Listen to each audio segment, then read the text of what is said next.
What is going on, everybody? My name is Jake Podger, and 2 weeks in a row, boys, that I am the host of this beautiful show that we like to call the AFC East Summit.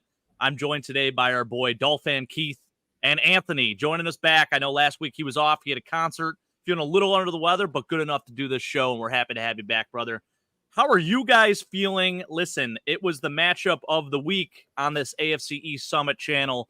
Dolphins-Jets really did not play out the way a lot of us probably thought it would. Just a 30-0 beatdown by Keith's Dolphins. And, man, Anthony, I'm going to start with you. First off, how are you doing? And is the Jets season officially done? Are you on to the draft, draft preparation point now? Or how are you kind of taking this? And do you want to see Aaron Rodgers play this year? All right, I'll take the last question, the last part first. No, I don't want to see Aaron Rodgers play again. I don't want to see his Achilles get snapped in half twice in 1 year. That seems unfair. I mean, you know, how am I feeling about the Jets season? Is it over? It's been over for a little bit now. We would have had to win out, and I didn't really I think the Atlanta game ended our season, if I'm being honest with you. Losing a game that you hold an opponent to 13 points is just, what are we even doing here? Brutal, man. Yeah. It's awful. So I think that pretty much ended our season because that made it so that we literally couldn't lose another game. And the way the season, the way the league works, you're going to lose a game. Something bad is going to happen. You're not going to show up, whatever. The amount of times that we don't show up though is pretty impressive. I don't even know that we came off the bus on this past week against the Dolphins. I don't know, man. Our season's definitely over in terms of anything I can care about. I hope that they don't trot Zach Wilson out there anymore.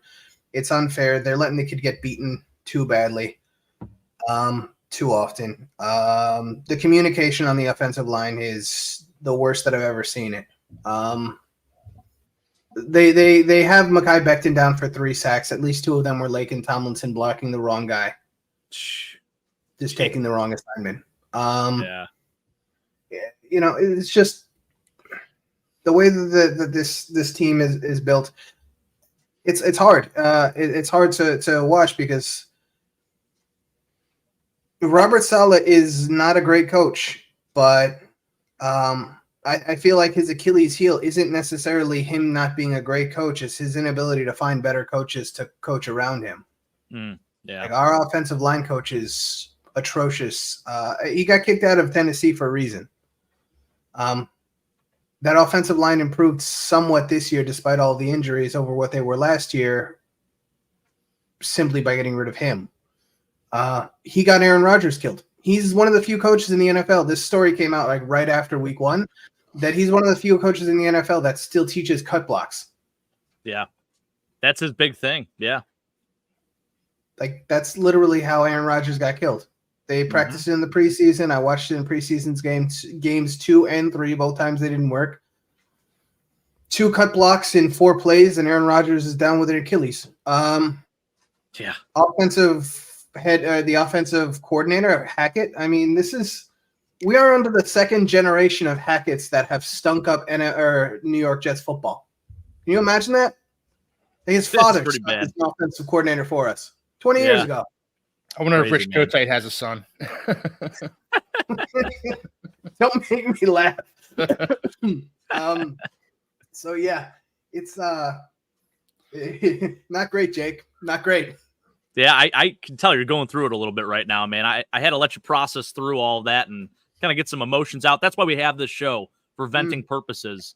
According to Sean, by the way, shout out to Sean, Red, White, and Bills. He says he talked to Rodgers today, and he said he's playing next week. If that did indeed happen, Anthony, if Rodgers would that make you more pissed off, or how does it get worse? Would this make things worse if he does play? No, what could get worse at this point? If him getting hurt, I guess would be worse, but he's got the whole offseason to get healthy again. Right. Could you imagine? That would be insane. It would be crazy. It would be absolutely. I mean, I don't know that he's got another rehab in him. He said he wasn't even certain if he was going to come back before he started the rehab for this injury. Right. Then the report came out. He went on Pat McAfee, I guess, today and said he feels like he owes the Jets 2 seasons, and this one doesn't count. So maybe we get him for 2 years after this. I'm really looking forward to the draft. I've started getting I finished the first round caliber tackle prospects. I finished I think all the first round caliber wide receivers, which I think are two major positions of need. And then I'll probably get into I've done the quarterbacks already. I don't love them. I actually don't like this quarterback class at all. If you want later on, we can get into some of the prospects just because you know, I got to do. By the way, absolutely love your man cave. Love the Christmas tree. Thanks, brother. I appreciate that. Fantastic. Yeah, a little LGB train. My dad, Big Al, got me that one, so had to set it up. My 2-year-old still a little iffy with the train. I think she actually has come along and is starting to enjoy it. She was terrified of it before, but now I think she's starting to really like it. So that's good. So maybe next year it moves upstairs, but for now, gotta keep it in the man cave. So appreciate that, man. By the way, since it is the Christmas season, wanted to give a shout out to our good friend, Trevor, Irish Bills Mafia. He did send me a mug from Dublin, Ireland, Mayo, Ireland, to be exact. Nice. Pretty incredible. So he sent me this mug, which is awesome. I got some hot chocolate in it right now. And he also sent me a little keychain and then a Christmas card. So really big thank you to him. I know Mike had shown his mug on the show that we did last week, so figured I had to come in real strong with that and show you guys what I got going on here. Next week, it'll be full of bourbon, I'm sure. Just after the holiday season, it's probably the worst time of the year, so you got to have a little pick-me-up somehow. But cheers, fellas. Cheers. Cheers. And also, while I'm on that topic, it is the giving season. Keith, you had a chance to meet my brother-in-law, Zach. He came over earlier today, and he gives me this signed football. And there are some names on this ball. Now, a lot of the names are kind of faded, but he actually wrote them down on this piece of paper here. It was during the drought era, but I guess he went to a Bills training camp, and there's signatures from Paul Posluszny, Coy Wire, Marshawn Lynch, Trent Edwards, Captain Checkdown, Ryan Lindell, Josh Stamer, and Keith Ellison. So pretty incredible, I gotta say. So my week, my whole entire December, I could say, has been made just from these two gestures alone, and of course, just getting to talk shop with you boys, it's incredible. So that's awesome. Pretty cool. Yeah. So I got to find a place to put this in my many things that are on display here in the man cave. Not sure where I'm going to put it, but might need to be in view at least. I do have a Micah Hyde helmet back there too. I got to bring that up somewhere, get it in focus. I used to have the TVs behind me playing highlights and games and stuff like that, but Mike warned me we might get struck with a copyright thing. So gotta be careful. True. Yeah. So that kind of sucks. Speaking of signed things, Jake, I think you have a couple of signed items from Dawson Knox that you guys are going to be giving away during the. Good segue, Keith. Yes, sir. Very good segue. Yeah, I'll talk a little bit about that. So on Friday, we are doing our holiday spectacular show, and I hope you guys can both join us on that one. I know we wanted to have all the Nickel City Mafia creators maybe hop on it, even for a couple minutes or whatever, or just be in the chat, whatever works. I know it's a busy time of the year, but it is for a great cause. As you can see below there, we have a QR code. And this little boy in the picture there, his name is Cardell, and he's going through some serious treatment right now. I don't even know how you pronounce it. It's like a medulloblastoma. I think that's how you pronounce it. Anyways, basically his family got hooked up with this Punt Foundation, which actually is very close. Dawson Knox is a very big part of that foundation. And, it's a great thing because it goes to all local families here in Buffalo. Basically, this foundation helps these families that are going through, cancer treatments for young kids.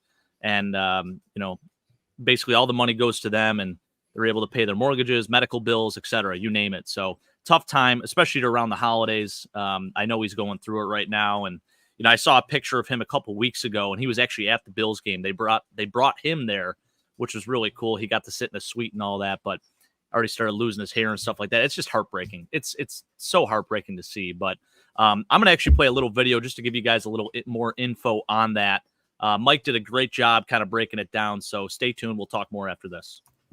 Welcome, everyone. This holiday season, Nickel City Mafia is honored to be partnered with the Punt Foundation based out of Buffalo, New York, whose mission is to provide financial and emotional support to families facing a pediatric cancer diagnosis.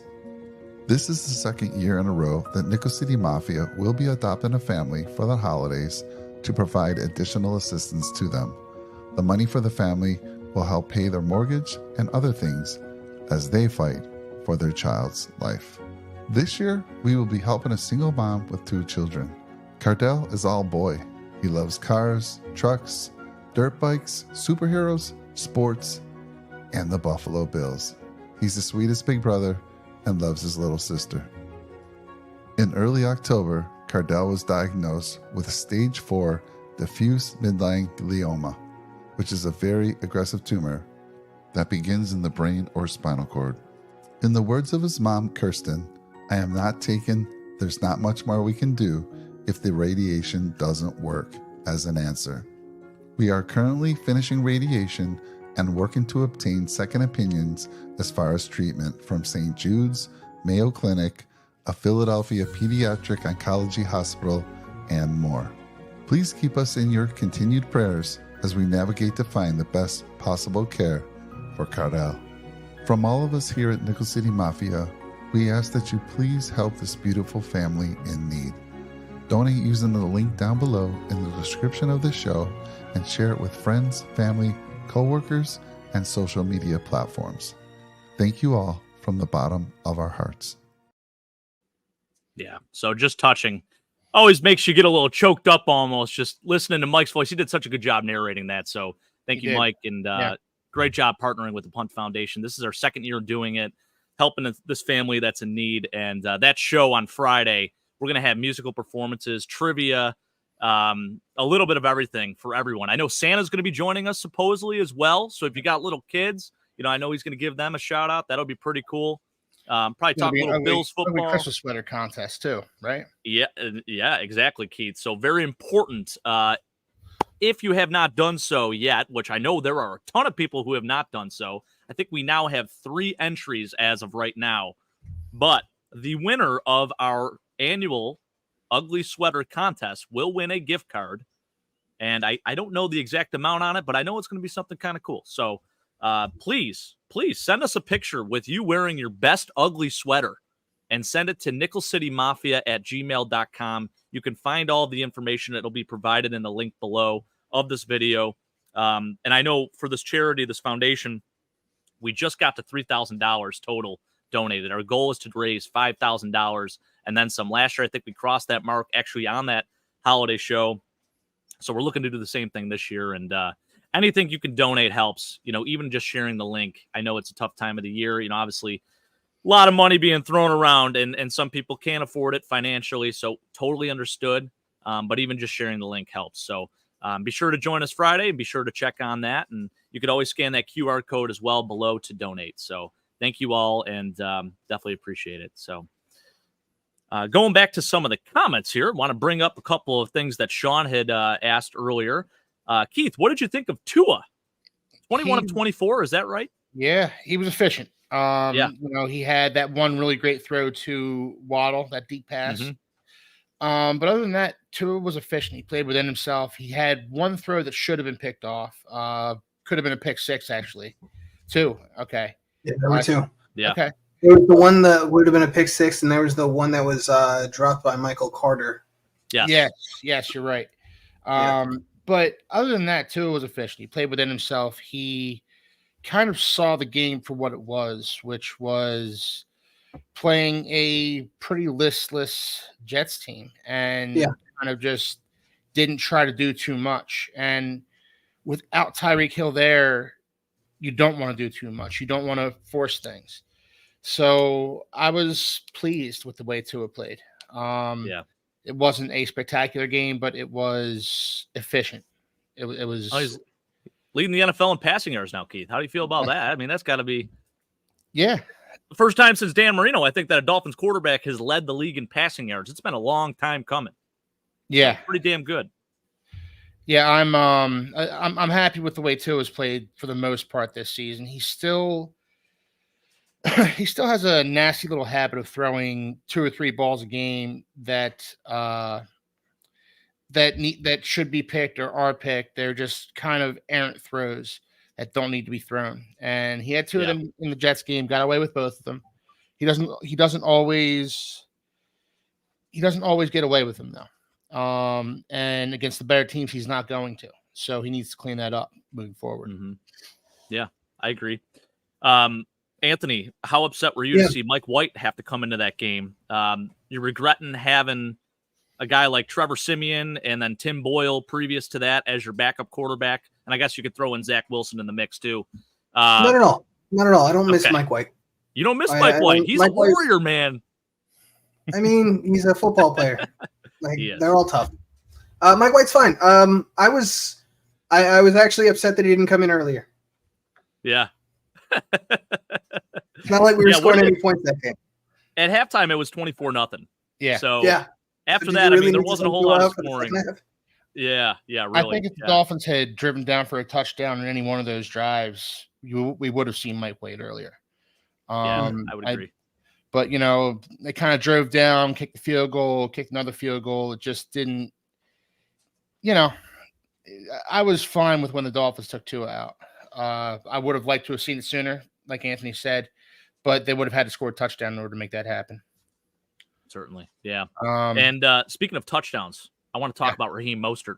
Yes, breaking the Dolphins' single-season touchdown record, 20 total on the year, 18 rushing touchdowns. This man is 31 years old, and he's having his best season of football right now.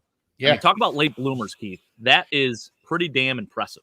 It is. Yeah. It's super impressive. It helps that he spent the first portion of his career bouncing around on practice squads and tearing ACLs, so there's not as much wear and tear on his body as you'd expect to have in a 31-year-old running back. From hits. Yeah, exactly. Definitely. So, he's having a resurgent season. He's 34 yards away, I think, from 1,000 yards on the season as well. So he's having a resurgent season. I still think the Dolphins should do more of a committee approach to their running back room again next season if they bring Raheem Mostert back, which I totally want them to do, obviously. Yeah. But it's been great to see Raheem Mostert the way he's been running the ball this year. I like that they're mixing in Devon Achane more and more to spell Raheem Mostert because we need him to be fresh for the playoffs. I agree. And Devon Achane still averaging like 8.5 yards a carry, which is just unbelievable. I know it's a little inflated from a couple games that he had where it looked like receiving stats on an insane day for a receiver, by the way. Like Brandon Marshall numbers when he would put up 21 catches in a game for 200 and something yards, throwing little Dolphins throwback player for you there. It's wild, man. You have a very nice 1-2 punch with them. And how about Jeff Wilson? Still, in the mix a little bit, not as much. Obviously, he's been banged up a little bit too, but it feels like he's fallen out of favor with the coaching staff because he only got in during garbage time in that game. I haven't ever really been able to fully understand why. When he came back healthy, I expected to see a lot more of him. Maybe not more of him than Mostert or Jeff Wilson, but I thought they'd mix him in a little bit. And they really haven't until the game was out of hand. And then, got all you can eat Jeff Wilson for the fourth quarter in that game, but it wasn't, I wanted to see more of him. I think Jeff Wilson's a good back, especially as your number 3 back. You guys may have the best running back committee in the league. I mean, it is. You go down the list, man. All these guys can potentially at least get time on other teams. They're maybe not necessarily a starter, but they're definitely in the rotation. No doubt. Absolutely. And you have Salvon Ahmed right now. Yeah. Salvon Ahmed the system for the Dolphins. The system for the Dolphins makes it really easy on them too. It's for very much absolutely. It's super reminiscent to like those early 2000s Broncos teams where they just plug a guy in and he's 1,000-yard back. They do a really, really good job, and they're doing it with a banged-up offensive line, which is super impressive. I'm excited to see what the Dolphins have coming forward. This is not the best Dolphins team that we're going to see for the next 5 or 6 years. I think McDaniel's a hell of a head coach. I said it before the season. He's my favorite head coach in the NFL right now. My favorite offensive head coach in the NFL right now. Can't have him, Anthony. I love the interviews. I love the swag. I love the fact that he's such a football nerd. He's like my spirit animal. But as a coach. He played football at Yale. He was a wide receiver at Yale. That's a Division I football player, boys. He was a receiver there. Like, what? Yeah. And I looked at his roster picture. Yeah, he was a little filled out, but he's still not a big guy. He's like 5'9", maybe $180, soaking wet. Yeah. Right now, he's probably $140. Yeah, he's a. You wouldn't think that he ever played football, but Anthony's right. He's such a football nerd. He's such a, and I love the way I just like listening to the guy. I just like listening to the guy talk. I like the things he says. I've never seen a coach like this in all my years watching football on any other team. He's so casual. Like he's so himself. He doesn't go up and do the cliches. And if he does it ironically.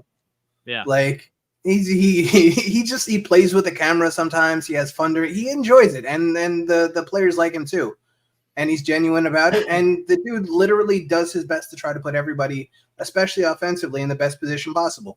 What I liked most about McDaniel was the way he reacted to the Dolphins losing that Titans game on Monday Night Football, where he basically said no meetings, and the players came in and just kind of talked amongst themselves about what happened after that game, and Mike McDaniel kind of just stayed out of it.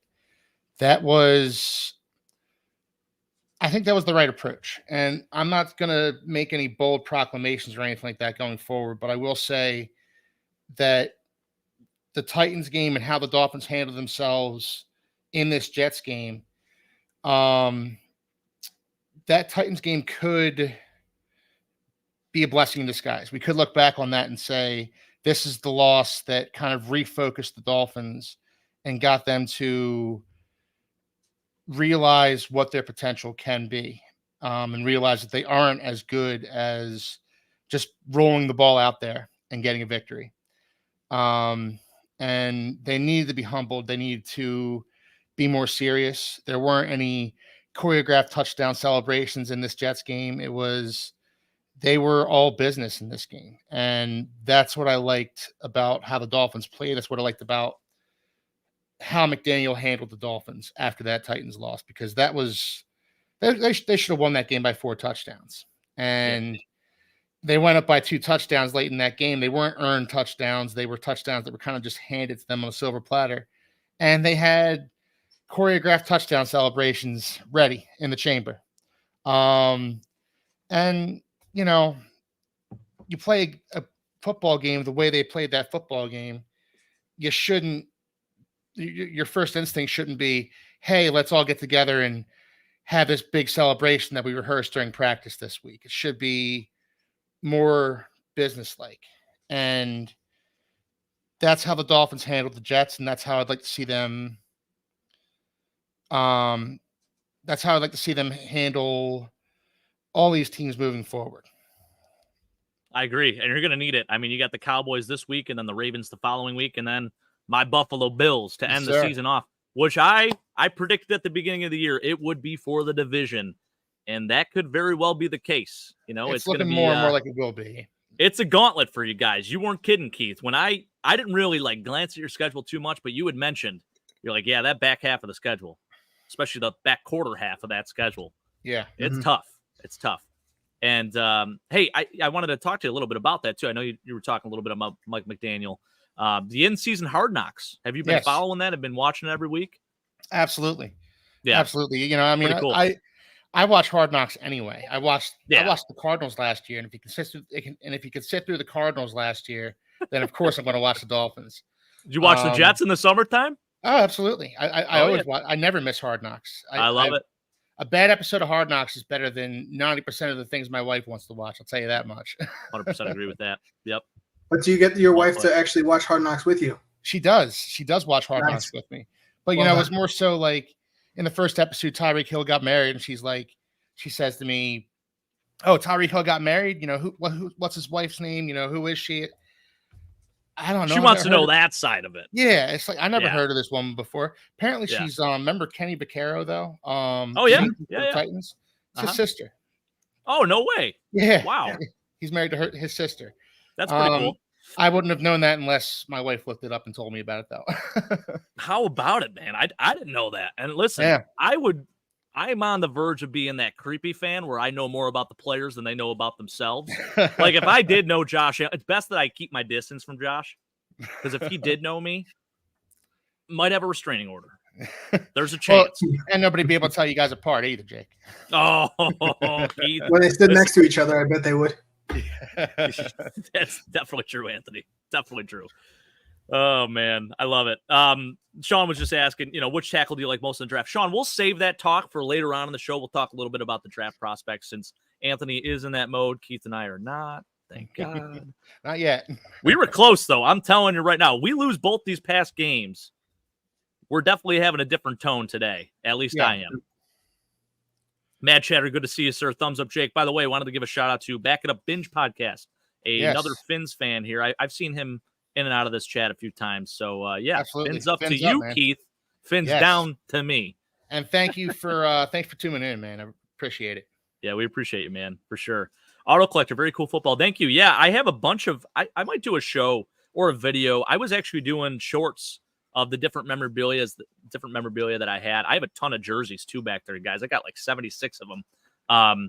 So there's actually a short on our – there is a short on our channel called Not New Jersey. So NFL Network on Good Morning Football did this segment. It was every Thursday where they would do Not New Jersey and spot these jerseys in the wild of people wearing the weirdest jerseys. And I have some very obscure ones. So check that out when you have a chance. There are some doozies on there. My favorite one, Scott Norwood, Bills. Incredible jersey. So pretty cool stuff. Scott Norwood, Mr. Wide Right. Yeah. Yeah, I mean, unfortunate, but a lot of people don't remember. Like, the whole reason the Bills even got to that Super Bowl was through his leg. So let's be real here, people. I mean, it's a tough moment, but of course, he did a lot of great things for us too. Absolutely. Bruce Smith, baby. Yeah, I actually have a Bruce Smith jersey on the other side there too. It's signed. It's up. I gotta actually get it mounted on the wall now, but I don't have a finished basement just yet, so it's just kind of sitting on a shelf. Tom, ugly sweaters. Amen, Tom. By the way, Tom, one of our members, the other member I'm actually speaking to here, right in the middle, Keith, we appreciate the hell out of you, man. We do offer this membership thing. We're going to push it a little bit more once this fundraiser is done, but it is an option. That's why you see that logo next to Tom. It just is a little extra support for the channel. In the future, we are thinking about doing some special perks, maybe some merch and all that stuff, so stay tuned for that, but it'll be fun. Fins Sports Podcast, Fins Up. Keith, you got a lot of sports, Love it. A lot of sports, a lot of Fins fans in the chat here. Well, Fins fans are excited, and they should be. They are. How about this? This is an exciting time of year. It is. Dolphins will beat the Cowboys 28-24. Wow. I've been doing some soul searching on that game, Fins Sports Podcast. We'll get into that later on, but I'm not necessarily going to disagree with you there, man. But we'll get into that. Yeah, we'll talk a little bit more about that in a little bit here. Raheem Mostert will be an all-pro. I 100% agree. I mean, how do you not make him an all-pro? Here's the only thing. I think he'll probably be a second-team all-pro just because of Christian McCaffrey and how good he's played. Now, Pro Bowler, he absolutely will be a Pro Bowler, and I think he'll be a second-team all-pro, like I said. I think they actually announced the Pro Bowl votes. I wanted to say it was this week on Wednesday, tomorrow. Oh, I'm not totally confident on that. It's either this week or next week, so that'll be cool to see. I know the Pro Bowl is kind of irrelevant now. It's not the same. It's not what it used to be. Bring it back to the days of Sean Taylor absolutely smoking Brian Moorman. That's what I want to see. It meant a lot more. Bring it back to Hawaii. It's in Orlando now. It's just, I am not. I think a better idea would just be to turn it into a skills competition like it did. Do you remember the old skills comps where the quarterbacks would try to throw the ball as far as possible? Linemen would try to beat each other and bench press reps. Like stuff like that is fun. Anthony, nobody wants to watch. They have old episodes of that on NFL Network, and I watch them all the time. Yeah.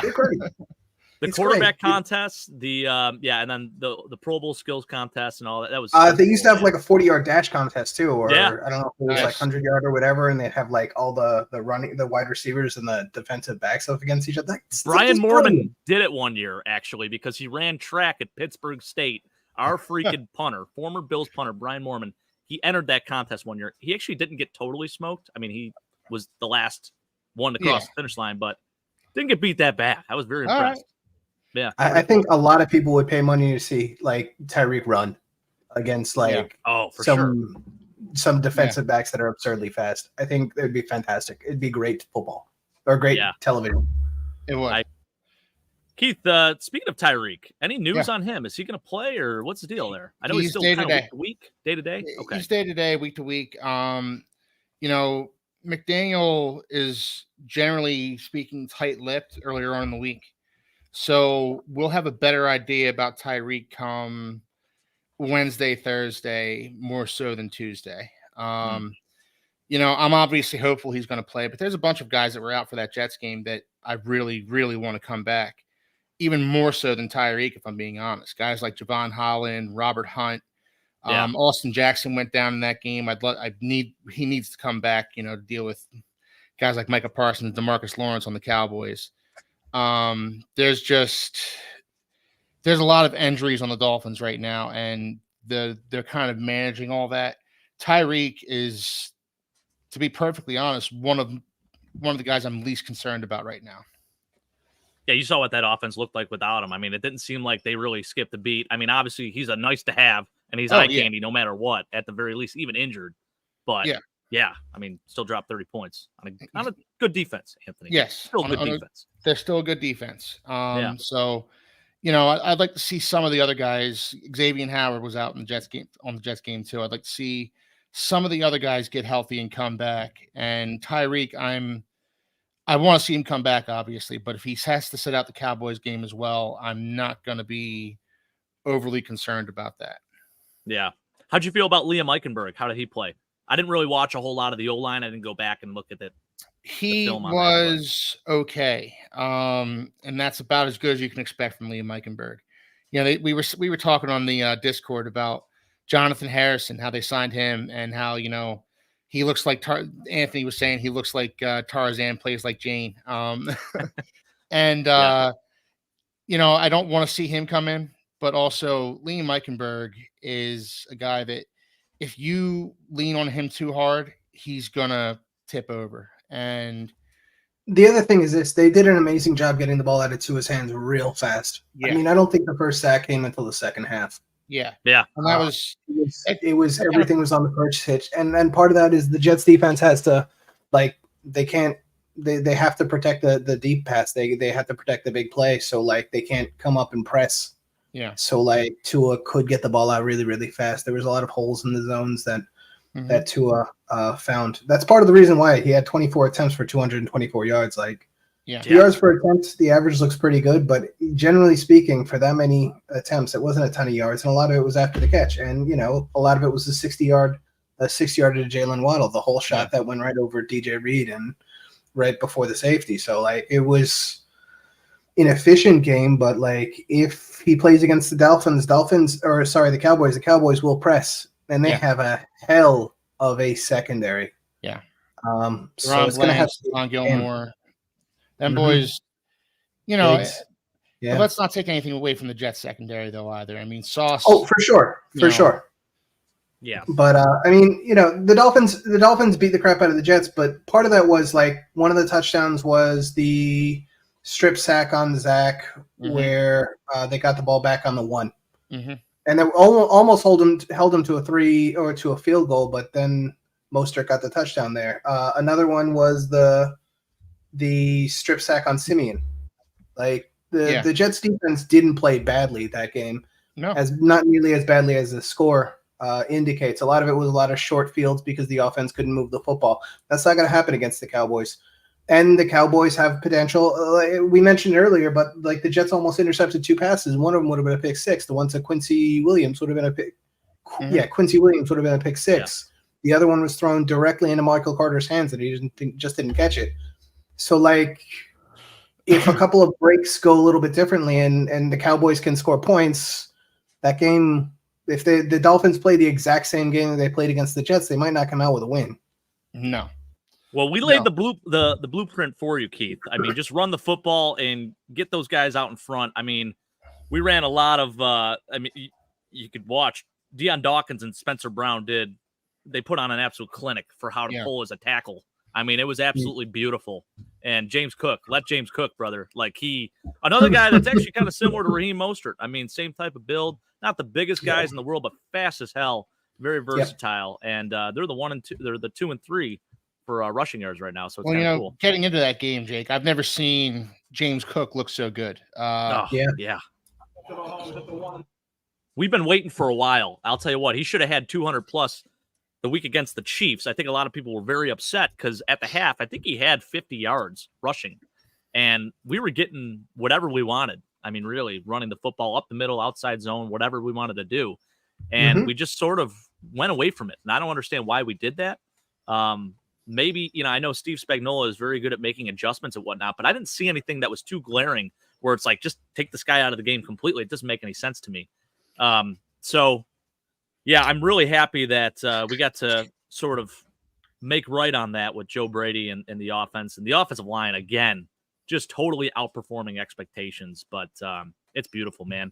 I'll talk a little bit more about that. I want to address these comments. Sean saying I'm like 29 minutes off. Sean, I know this is my biggest issue. I talk a lot. I'm long-winded. I want to let the boys talk a little bit too. And I have something in my mind and I can't forget what it is. So I have to start talking about it before I get to the comments. So it's a very hard balance for me. I'm still trying to figure that out. Mike, you do such a good job with that. Shout out to Mike for joining us tonight as well. He really does. I don't know how you do it, Mike. It's very impressive. I mean, I got the talking part down. Don't get me wrong. But the comment part, I'm doing my best. And I'm like, right now, I mean, this comment from Sean was at 8:25. It's 8:38 right now. I mean, what am I doing? Holy smokes. It's great. Oh, boy.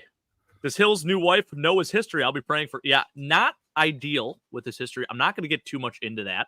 It's a little controversial. But you can do a quick Google search. And, he doesn't have the greatest history in the world. Him and Xavier Howard have a few things in common. Just put it like that. Paternity test now, too. I just saw 2 paternity tests for Tyreek. So, whatever, man. Hey, it is what it is. And I'm sure they'll deal with it. Their personal lives are their personal lives. But yeah. It's not for Trek reviewer. Yeah. Good to see you, Trek reviewer. Always a pleasure. Hey, Bam. Bam is from Arkansas, guys. He's actually a big Dolphins fan. And he's also a big, I think he's a Razorbacks fan. However, here's my biggest gripe with Bam. So he's a Dolphins fan, right? But he has a connection to, I think, Nick Saban or someone in the Patriots organization. And he was able to get backstage passes to the Super Bowl party.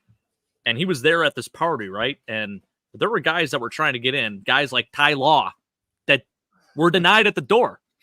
Wow. And I don't know how the hell he got in, but Ty Law didn't get in. He's like, are you kidding me right now? So, but here's the deal. I mean, going to a Pats party as a Fins fan, I mean, unless you're going undercover and trying to do some sign stealing or whatever, trying to get some intel, are you really a Fins fan, Bam? I don't know, brother. I don't know. True story. My best friend's a lifelong Bills fan, just got hired by the New York Jets. No way. Wow. That's cool. Yeah. That is awesome. Wow. What is he doing there? He's worked in ticket sales for a long time. So he worked his way up through, he was in Philadelphia. So he's working his way through.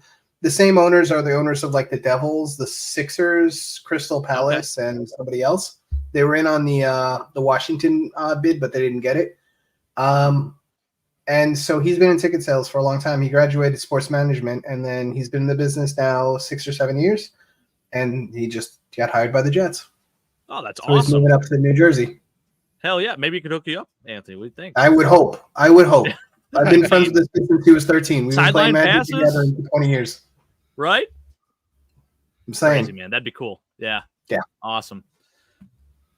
DaQuan Jones. I want to bring this up, fellas, because this is big time. So there is news that broke today that DaQuan Jones, our nose tackle, who had a torn pectoral muscle, has officially entered this practice window. I think it's the 21-day practice window officially. Yeah. So we essentially have 21 days to activate him. And then if we don't, he goes back on IR. This is a dude. So he's a nose tackle. I mean, he's doing all the dirty work, right? You got to use your pecs a lot when you're in the middle, just extending, whatever you're doing. This guy may come back. And Keith, I would love for this dude to actually be able to play against your Miami Dolphins. I think he would eat up in the middle there. I know Liam Eichenberg has been okay, but I think he would handle his business against Liam Eichenberg. So I'm hoping that if there's any game he comes back for, it's that Dolphins game. So huge news there. Mad Chatter, appreciate you sharing that with us. Yes. Awesome. When I got that notification today, I was pumped. Well, the Dolphins would need to give Liam Eichenberg help with Daquan Jones. It would have to either be Robert Jones or Robert Hunt sliding over and giving Liam Eichenberg a hand with that guy. If you try and put Liam Eichenberg one-on-one with Daquan Jones, Dolphins already lost. No sense in even playing the game. This is a guy that had 2.5 sacks in 5 games, Keith. Yeah. Crazy. I mean, a guy that's not normally known for his pass rushing skills, mainly a run stuffer, 2.5 sacks in 5 games. It might be a career high for him even. I don't know. But pretty awesome. Great news for sure. Jason Pierre-Paul waived and Justin Houston waived. Yeah. How about that? I saw they waived Jason Pierre-Paul. They signed Melvin Ingram. Oh, that's huge. I did not see that. Wow. Yeah, they signed Melvin Ingram again and waived Jason Pierre-Paul. I don't recall Jason Pierre-Paul ever getting on the field when he was with the I saw him on the sidelines. Yeah, I never saw him on the field. Yeah. Melvin Ingram, he knows the people, maybe he can contribute, but I think more than likely he's just more of a warm body, a depth piece at this point. I hate that because Melvin Ingram has been the biggest thorn in the Bills' side for so many years. It seems like anytime he signs with the team, he doesn't do a whole lot for that team in general until he plays the Buffalo Bills. He did it to us when he was in Pittsburgh, when he was in KC, when he was with you guys. I mean, there's just, and with the Chargers too.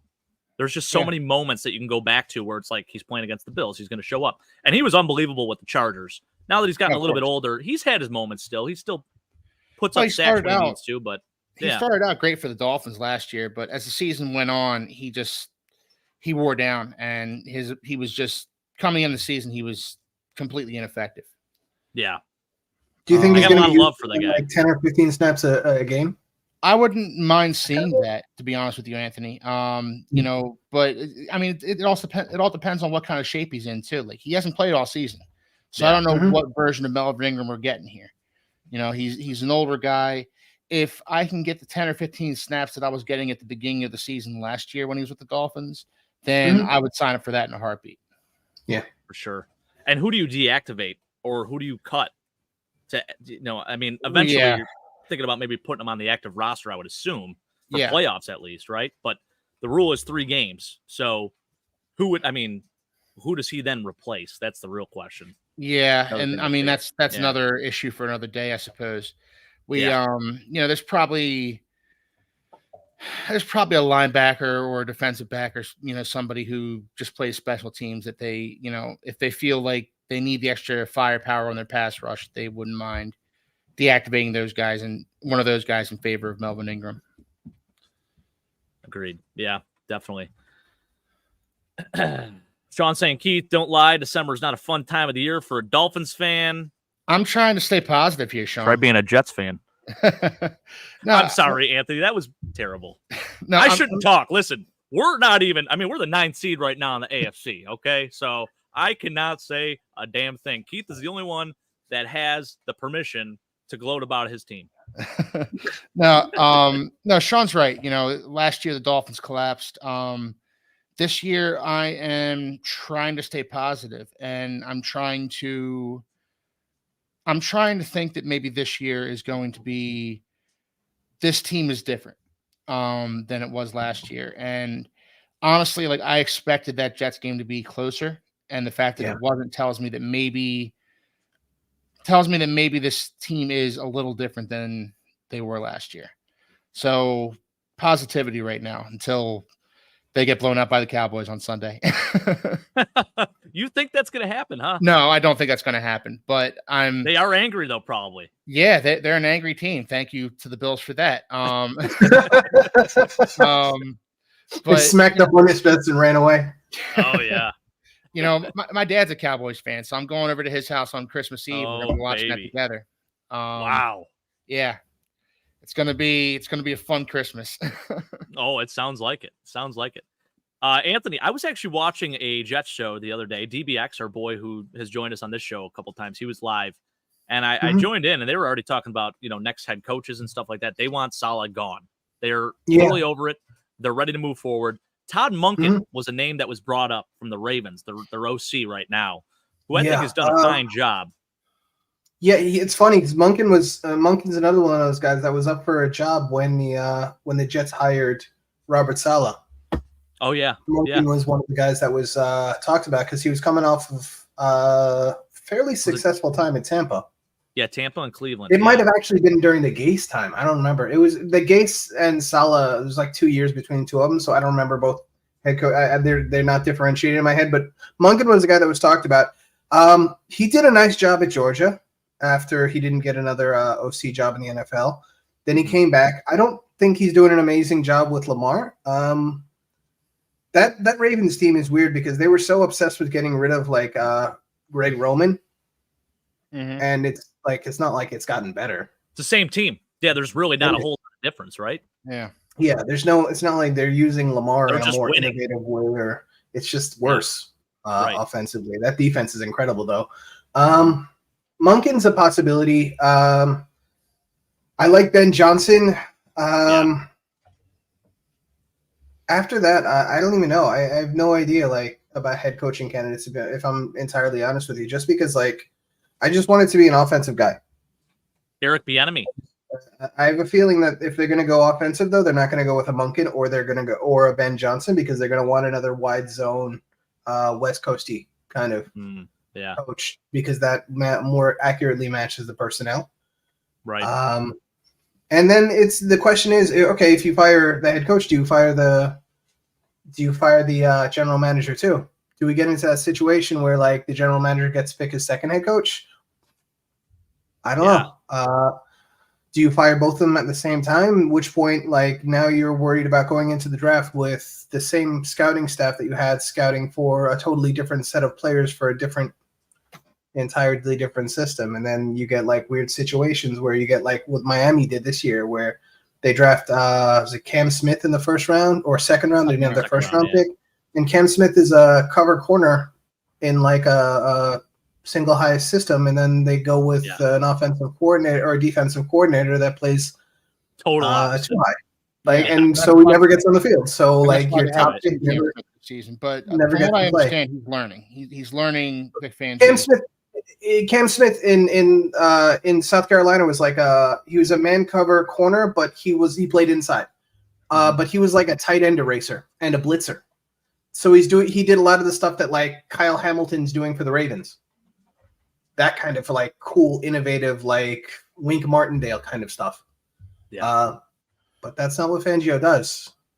So they drafted a guy for a system that they then have to train him for that system. It's a little bit of a project. It reminds me of Kyer Elam a little bit. Not him personally, but reminds me of the situation. A guy that we draft knowing he's a man corner when we literally play the softest zone of all time.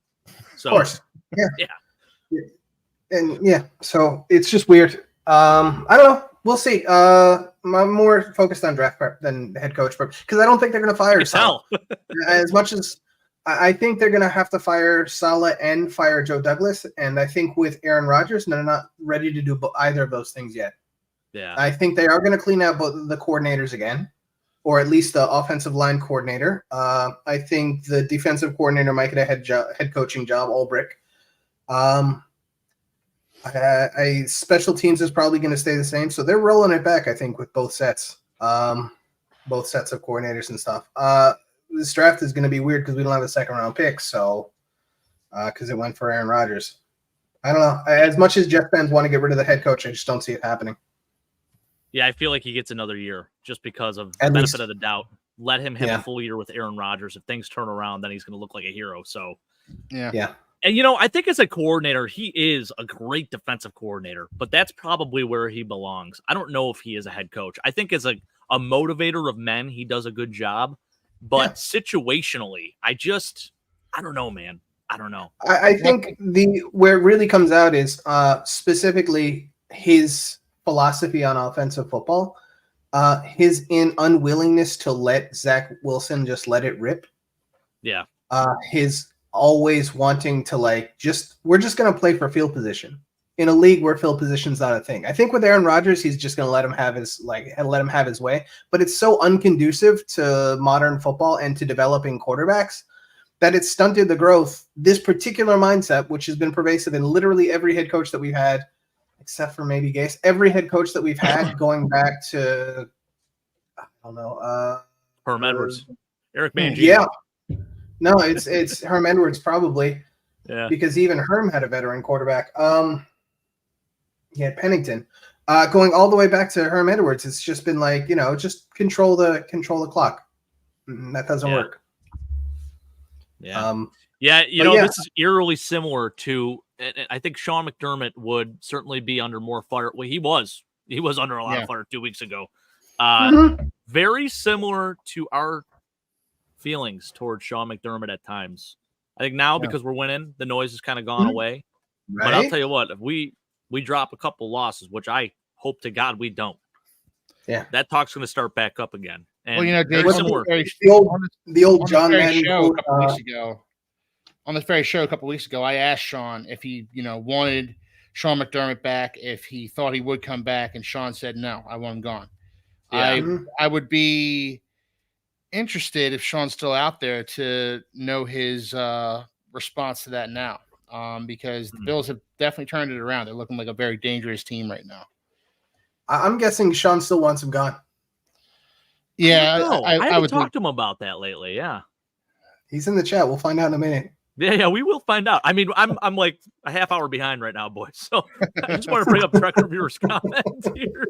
He said, "I would say Spencer Brown will be brought back. Absolutely, he's had a great year. Bills will be drafting wide receiver 3 or 2 tech or 1 tech DT, a big running back to complement Cook, and a backup linebacker." I can certainly see that, Trek Reviewer, for sure. Let's see some other comments here. I love this. So Trek Reviewer is a notorious Cam Lewis hater, and he had a phenomenal game against the Cowboys. He had 5 tackles, made some big plays, special teams and defensively, and he was out on the field quite a bit. And for him to handle those receivers the way he did, I was very impressed. How about that? $10 anonymous donation as well. Very nice. Awesome. Nice. Let's see what else we have here. I'm going to catch up on some of these comments, boys. Don't mind me. Here we go. I love it. The back and forth. He had a good play in a blowout. They don't get the momentum. Come on, give him some love. I give Cam some love when he's playing for New England and trying to cover Diggs next year. This is incredible. This guy just hates Cam Lewis. And you know what the worst part is? He went to the University of Buffalo, guys. So we should be rooting for this dude. He's a homer. He's playing for the Bills. He's not actually from Buffalo, but he went to the University of Buffalo, too. So it's like, come on. He's enough of a Buffalonian. Trek Reviewer just not a fan of Cam Lewis. No. It's hilarious. I love it. Mike's giving it back to him, too. Yeah. Mad Chatter is South Wales. Okay. Mad Chatter, I don't know why I didn't think you were from, I thought you were from Cheektowaga. Maybe I'm thinking of someone else. South Wales, very nice. 2 is a typo. I love you guys. Best AFC East show. You bring more than just bashing each other's team. Very refreshing. Thank you, Mike. We appreciate that. Yes, and please remember to smash that like button. I'm very bad at this as well. If you do feel so inclined, please also subscribe to the channel. We have a lot of great content. We do this show every Tuesday night, and we try to give you a different perspective on each of the teams here in the AFC East. And you guys do a fantastic job every show. Seriously, the real MVPs, guys, kind of helping uplift the show a little bit. I freaking love it, and the different dynamics are great. So we appreciate it, guys. All right, I think we are all caught up. Yeah, you guys mind if I talk a little bit about this Bills-Cowboys game? I will be quick on this because we're only an hour in, so sure. Yeah. I'll say this. I 100% agree with what Mad Chatter said. The Bills are so back. I think we got hot at the right time. I'm not going to gloat. I know we have a lot of business to still handle, and we have dropped games against teams that we should not have dropped. I mean, going back to that New England game, we lose to freaking New England. If we don't lose that New England game, we're in a totally different position right now. At 9 wins, we're feeling really good right now, I think. Yep. Mm-hmm. Of course, we do lose to the Jets in the opening game. There's a couple other games in there, too. The Jaguars game, Broncos game, 12 men on the field. I mean, there's just so many things, right? But maybe all those things had to happen to help our season get to where it is right now. This Bills offense is clicking, and it really starts up front. You got to highlight the offensive line. They've done a tremendous job. Deion Dawkins having his best season as a pro. Spencer Brown having his best season as a pro. The interior is solid. Mitch Morse leading the charge there. Connor McGovern, I thought, was a fantastic signing, a guy that used to play for the Cowboys.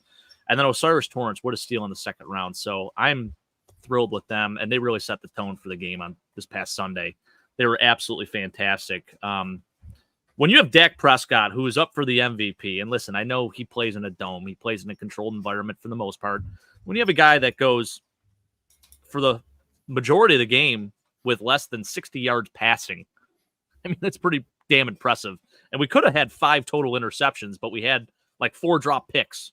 So pretty incredible. We did get one. We managed to get one. Dak finished 21 of 34 for $134 on a pick. A lot of those yards did come in garbage time. We had our backup defense in as well. It was just great, man. I mean, we totally ran the ball all over that team. It was so refreshing. And I'll tell you this, Josh Allen, 7 for 15, 94 in Tud. He had 4 drop passes himself. Should have been 11 for 15 and an additional touchdown, but James Cook dropped a touchdown pass. Only bad thing he did. But when Josh Allen doesn't have to do anything, that's pretty damn good. I mean, he had a really incredible angry run that his lineman got in there and pushed a little bit. But for the most part, I mean, he even said it himself. He felt like the kid in the group project that didn't do any work. So, and that's pretty cool to see because most of the time the game flows through 17. And for it not to be the case this past Sunday, I mean, that's nice. That means we have some weapons. So I mean, it's a heck of a game plan. Yeah. It's a heck of a game plan by the OC to just take the ball out of Josh's hands and to go with the game flow of like, let's not make him do anything. Let's just this is what's working with you. That many yards on the ground. Unbelievable. Right. And it's not like Josh ran that much. It was only like 4 for 24 or something like that. Yeah, yeah, it wasn't crazy. Yeah, 8 for 24 and 2 of those I think were kneel down. So I mean, yeah. So, that's impressive. Pretty great, man. I don't have a whole lot to say other than that. James Cook was the star of the show, but Gabe Davis, another 0 bagger. But I'm not even upset about it. He didn't have to catch the football. No. Steph Diggs had 4 for 48. He was our leading receiver. The only other receiver to catch a pass, there wasn't. I'm sorry, there wasn't. It was just 2 running backs. James Cook with 2 for 42 and Ty Johnson 1 for 4. So crazy, man. It was great. I mean, the defense played fantastic. Offense played fantastic. Not a whole lot more to say. We may have a game up this upcoming weekend, which a lot of people think we're just going to stomp the Chargers. They're down bad right now, but I think that team's going to come out hungry. They are at home, even though it probably will be more like a home game for us. That's how it usually works. Is this their first game? Is this their first game without Staley? Yes, it is. This is going to be dangerous because you get that interim head coach boost sometimes. Exactly. You can't overlook the team. Yeah. Yeah. And it's on Saturday night. Yeah. Yeah. I mean, Easton Stick, I think, is a serviceable guy. He's been in the league long enough. He learned behind Phillip Rivers, Justin Herbert. I thought he did some good things. I mean, a couple bad throws, a big man getting an interception, which should not have happened. But he did some okay things, too. It was his first real career start. So got to give the guy some credit. And they do still have weapons. You're exactly right. Yeah. I don't know if Keenan Allen is going to play. I think he might be. Is he officially done? Are they going to shut him down for the year? I'm not they might. Sure on that. He's got a heel injury that and he's been dealing with nagging shoulder injury all season. It might just be time to shut down the 30-something-year-old receiver for the season in a lost season. Yeah. I wouldn't. That's what I'm thinking too. That at all. Yeah. So we'll see. I'm definitely optimistic. Obviously, going into that game, we got the Chiefs and the Cowboys taken care of now, and those 2 games I was a little worried about going into them. So this game, not so much, but I am worried of that factor that maybe it's a trap game. So I still think the Bills end up with a big victory, and we're celebrating Saturday night, and we get that much closer to the Fins. So with that being said, Keith, I want to give you the floor. I want you to talk a little bit about your game this week and how you're feeling about this Cowboys matchup. I am feeling.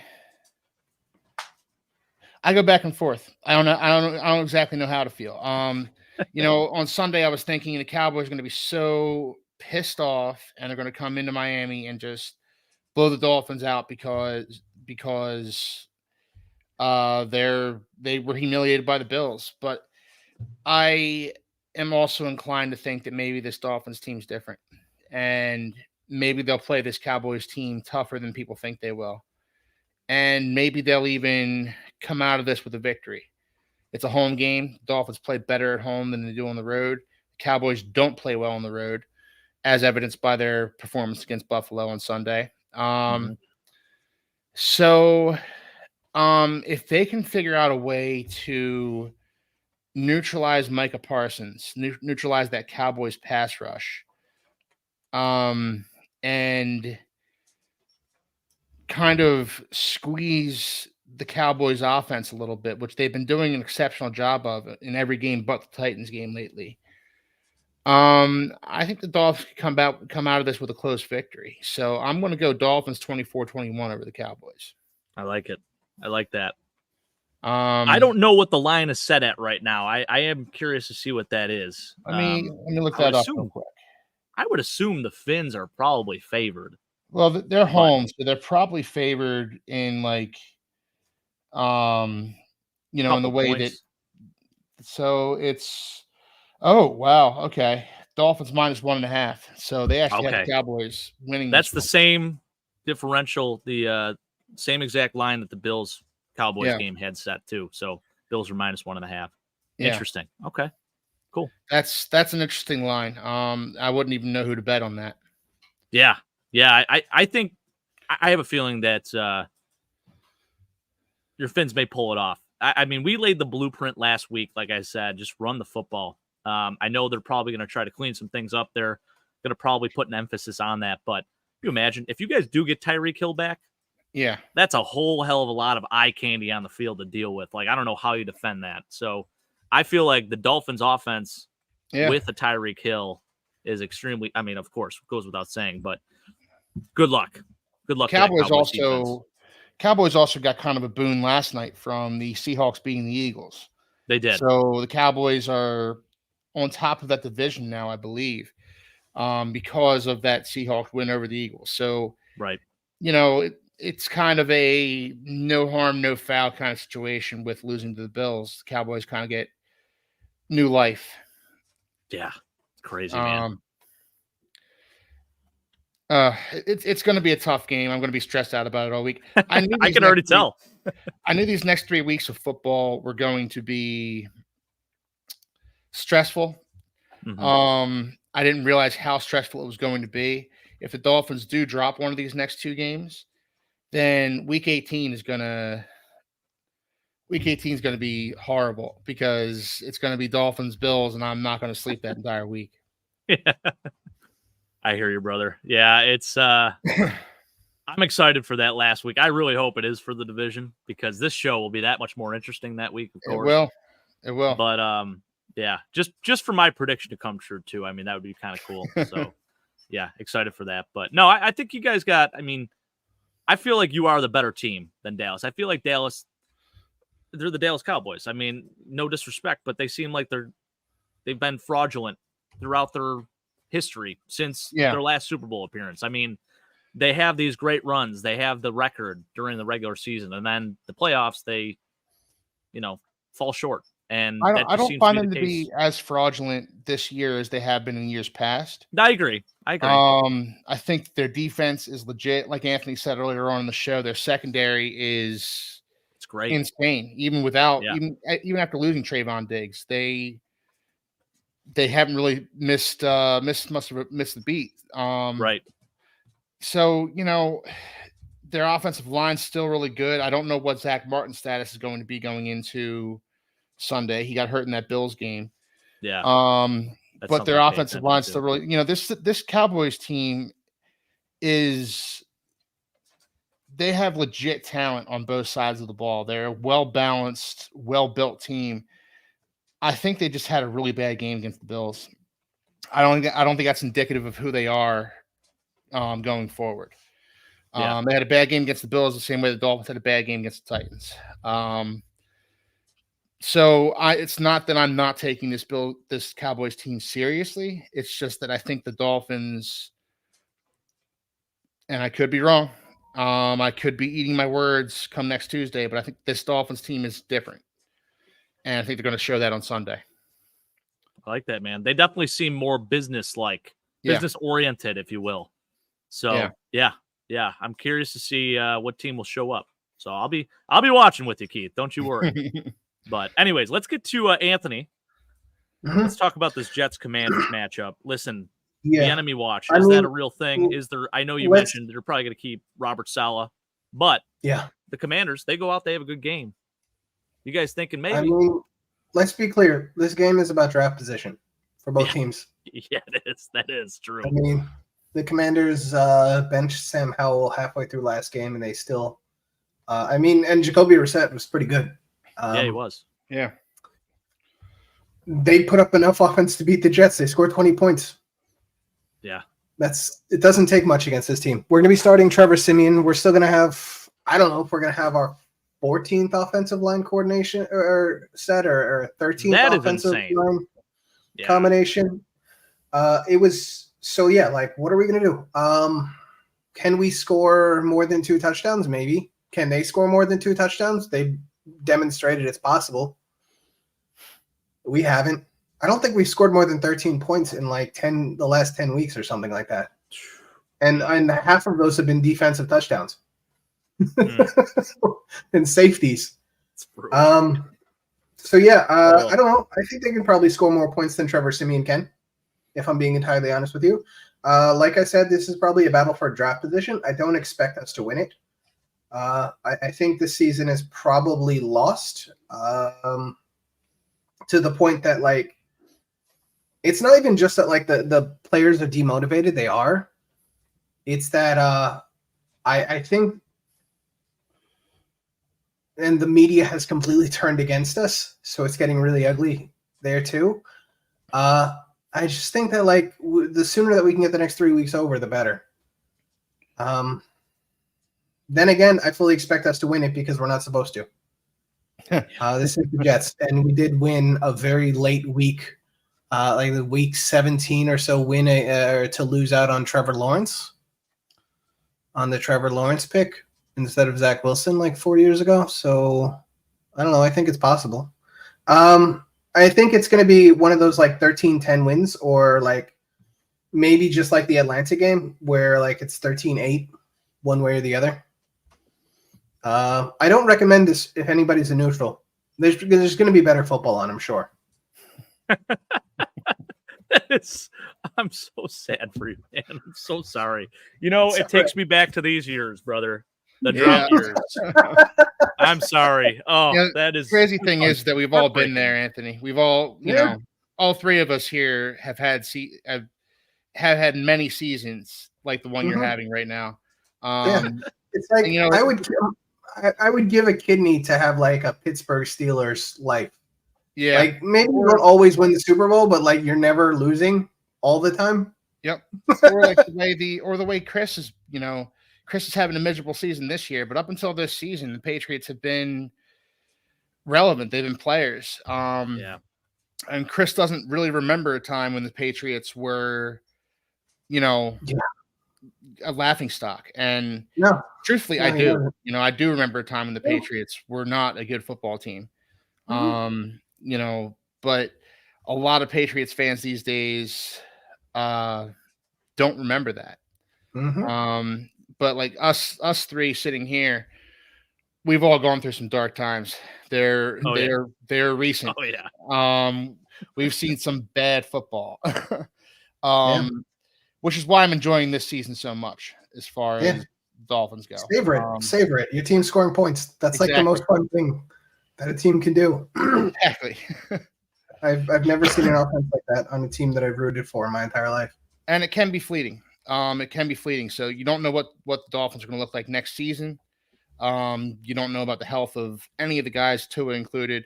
So this season, I am going to enjoy it. I know it seems like at times that I've been a negative person about my team. I'm not enjoying it. I am enjoying this season. Believe me. How could you back? I mean, yeah. Look at this. Mike's saying I'm going to make a video of Anthony's takes from the beginning of the season to now. It should be a fun watch. We're like 13 offensive line combinations in, and the starting quarterback. You guys, I'll admit, go ahead and compare those two teams. You guys have had. I mean, you talk about injuries, and I know what happens around the league. In the Dolphins game, how many guys got hurt? Oh, I mean, it was like every other play, like a Jets player's getting peeled off the turf. And like we've gone through that too, but you guys, this is going to be your 14th offensive line combination this season. Like that. That's one a game. That's literally every game you have a different offensive line. I mean, what? It's that bad. Wow. And oddly enough, Mekhi Becton's been the one that's been staying healthy, which is that is crazy. I would not have yeah. predicted that going into the season. Yeah, you ain't kidding. Yeah, actually, speaking of injuries, there was a thing that I did want to bring up too. Jordan Phillips just had wrist surgery. Oh, I know he is. He's going to be out. He'll probably miss some time, probably at least a week or two. They were saying. So I don't know how severe it was. It didn't sound like it was too serious, but good news then hearing that Daquan Jones has returned to practice. So yeah. what is it? Every action has an equal and opposite reaction. So there we go. Boom. Little science. Not a big science guy, but I do my best when I can. How about this? Wow. Just still what the Cam Lewis hate is unbelievable, Trek reviewer. My gosh. Dolphins O-line over Cam Lewis. I hope not. His next one's going to be Subway footlong, better than Cam Lewis. Yeah, seriously. Well, I do want to actually talk about the Patriots just for a hot second because Chris did not join us tonight. He had something else going on. I'm going to chalk it up to just an excuse because Chris only likes to talk about his team when they're good. He likes to gloat a little bit. He showed up last week, got to talk a little smack. Here they are losing to the Chiefs. And I actually, they were in that game. Yeah, they actually came back a little bit. They did. They played him tough. I think Bailey Zappi has actually looked somewhat decent. I mean, seems to be commanding the offense pretty well. I think Zeke, didn't average a ton of yards per carry, but looks better than he has this year, if that's even a compliment. I mean, I'm not saying he's an RB1 or anything like that, but also good to see the emergence of Kevin Harris, South Carolina guy, scored a touchdown. That was good to see. Hunter Henry finally involved in the offense. Like, that's cool. Even Devontae Parker caught 5 passes. So, I mean, I think you're starting to see some good things with this offense. I know the rumor is that Bill Belichick is gone. It's pretty much been made official by multiple sources that he will probably not be the head coach of the New England Patriots next year. So they are also in draft mode, Anthony. And I know next week, let's see, I think New England has the Broncos. So that'll be an interesting game. That's actually the Sunday night game. Can they flex that? I don't. They don't use the flex nearly enough. They've only done it like 2 or 3 times in the history of it being an option. I mean, it's like Christmas Eve, so we're all probably most people are probably going to be with their families and drinking some eggnog. So it's not that big of a deal that the Sunday night game is going to be terrible. But let's be honest, Dolphins Cowboys should have been Sunday night. Oh my gosh, yeah. What did they dropped the ball on that one big time for sure. Yeah. Wow. Oh well.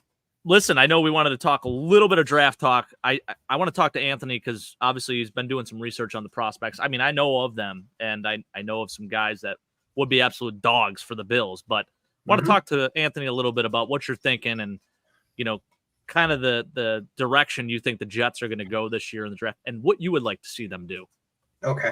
The direction that they go in, who knows? Largely because I thought they were going to go offensive line last year, and what did they do? Defensive line, because who needs? You think of Joe Tippmann though? So get like 11% of your defensive snaps going to a rookie.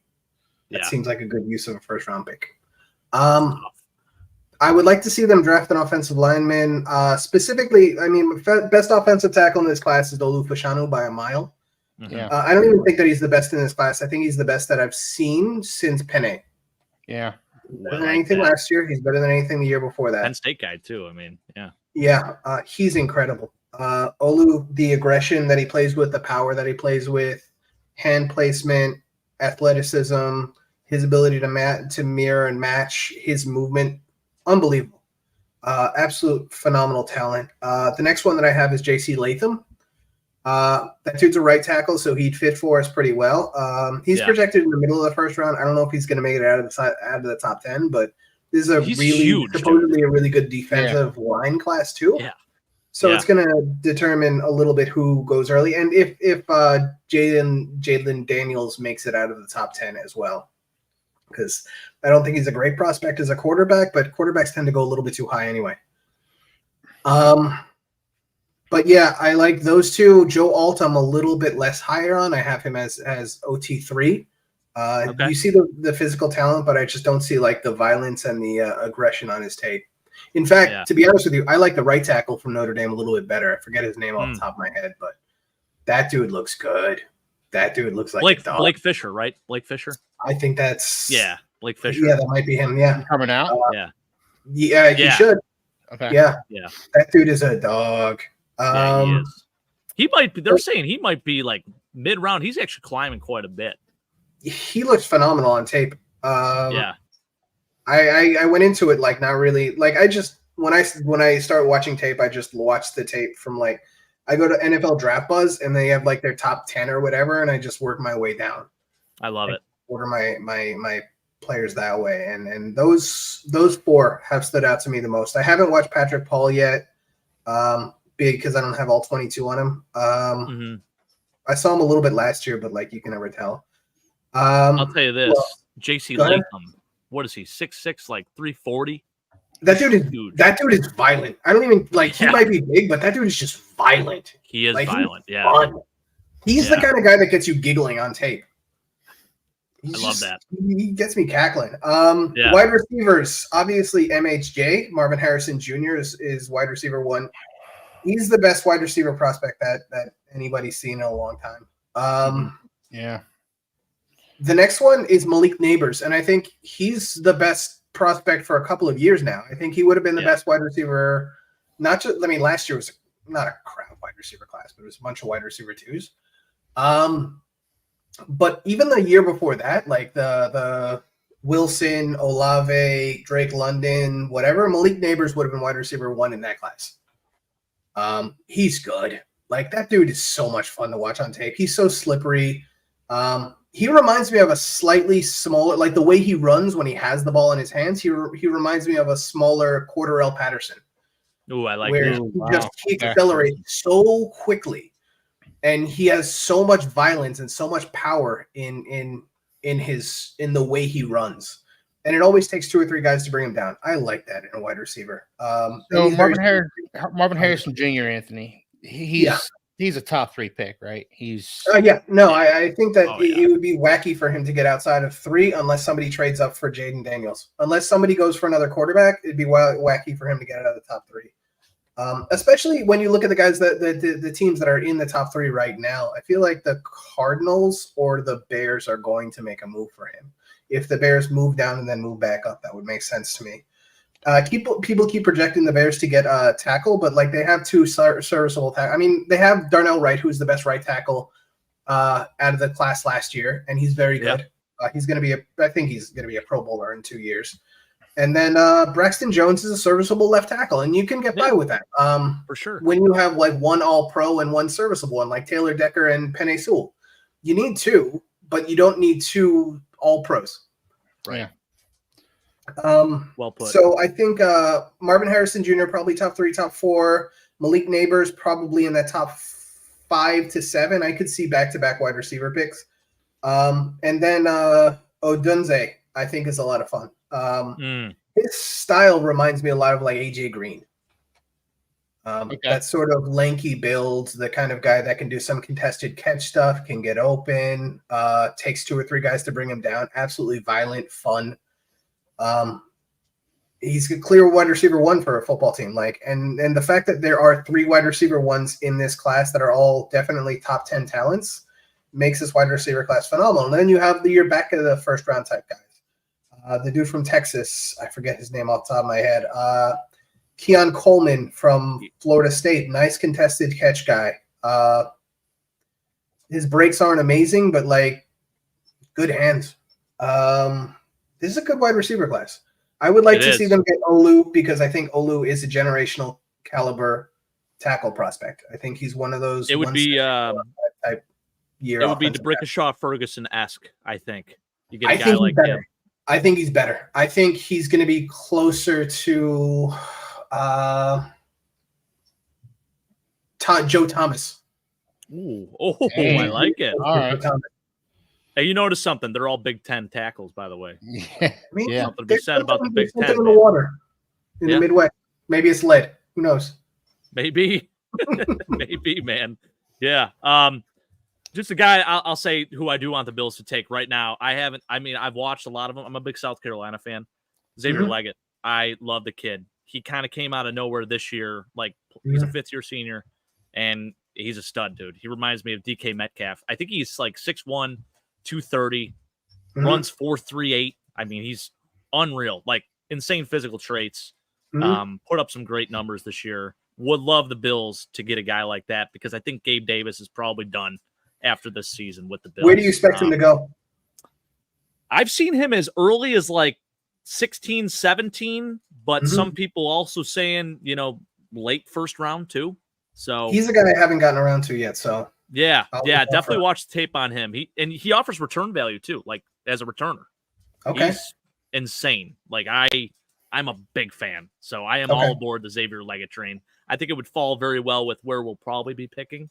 So that would be a nice choice for the Bills. Cool. And then how about this? Braylon Allen from Wisconsin. You talk about a big back. You go back to like the Ron Dane days at Wisconsin. Yeah, I have not watched a running back in a while. This dude is 245 pounds, and he runs. Brandon Jacobs Yeah, is what that sounds like. Yeah. Ron Dane was like 300. God. Well, I just God, I remember Ron Dane. Yeah, right. Yeah. Didn't he have the all-time record for rushing yards in He college did. football for a couple years? Yes, he did. Yep. Yeah. That dude was so much fun. Wisconsin running backs, they just dominate in college football. They're running game in reason. general. They've got a couple good offensive linemen again. Like Tippmann was my favorite center last year by a mile. Yeah. And like it's cold. Why throw the football? I agree, man. I agree. Track reviewer's favorite guy. He's mentioned this Johnny episode. Wilson. Johnny Wilson. Johnny Wilson's fun. Talk about a freak physically. Yeah. He has a lot of concentration drops on tape. Is my issue with him. But he just looks like one of those guys that's basically a tight end convert. 6'8", he's gonna play big slot. Like he breaks tackles, he's mean, but he has some concentration drops. So I am wondering if he's gonna drop a little bit to like the second or the third round because his hands are not as sure as you would like. I think Keon Coleman is definitely a much more polished and pro-ready guy. For sure. Absolutely agree. Yeah. For sure. Yeah. Keith, I don't know if you've gotten around to it, but you got any names in mind? I know you're thinking playoffs right now. You're really talking. Yeah, I mean, I am too, but no. I mean, look, going into next season, wherever the Dolphins are going to be picking, hopefully they're going to be picking at 32. I want them to take the best offensive or defensive lineman available. That's what they need. They need another defensive tackle, a youth movement on the defensive line there. And I don't know what offensive lineman the Dolphins are going to be re-signing this offseason. I don't know if they're going to re-sign Connor Williams after his injury. They've already re-signed Austin Jackson, so their right tackle is locked up. Their left tackle, Teron Armstead, is locked up. But they need to re-sign Robert Hunt. I don't know what the Dolphins' offensive line is going to look like going into next season, so they probably need to get some warm bodies along there and defensive line. I've been very clear. My own philosophy is build from the inside and work your way out. And I think the Dolphins still have more to do on both their lines. I love that. This is a great name. I just had to look to see what his actual weight was because. So, Track Reviewer, there is a theme here. You just love physical freaks because T'Vondre Sweat, 6'4", 362. Jeez. He tackled. Love it. And he probably will be a first, second round pick. I mean, he moves very well for that size. So, Texas has been turning him out. I liked Moro Ajomo a lot last year. And then they had another defensive tackle that came out last year that was pretty good. And then the linebacker that the Cowboys got. Like they have been turning out talent. Don't they have like a really good cornerback there too? At Texas, trying to think. I might be completely wrong, but I don't like. I haven't gotten down to defensive prospects at all, so I'm not there yet. But I work for the school district, so I have a lot of time coming up. That's when I devote now I'm going to devote a lot of time towards watching prospects next. I love it, brother. Nice. Beautiful. All right, boys. Well, hey, I think that just about sums everything up. Obviously, we're looking forward to our games this upcoming week, Anthony, for other purposes other than,